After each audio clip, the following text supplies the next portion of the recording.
Cost Management Dashboard Summary. 2 critical, 2 warning, 2 on track. Critical KPI 1. Hoja Blanca chopped potch standard cost, up 12.3%, from $2.20 to $2.47.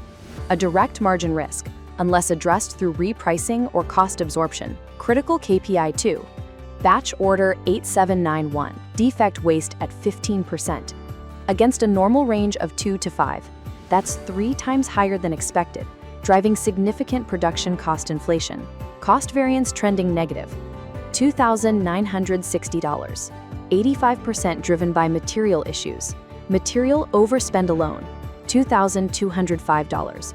Across 2 batch orders, processing lower quality incoming material. On the positive side, inventory value remains healthy, $245,900, and 2 of 5 items within cost tolerance. 4 actions required. Review the Hoja Blanca cost increase.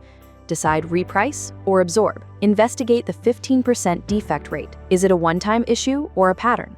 Approve stable Mansinia costs and implement tighter incoming quality controls.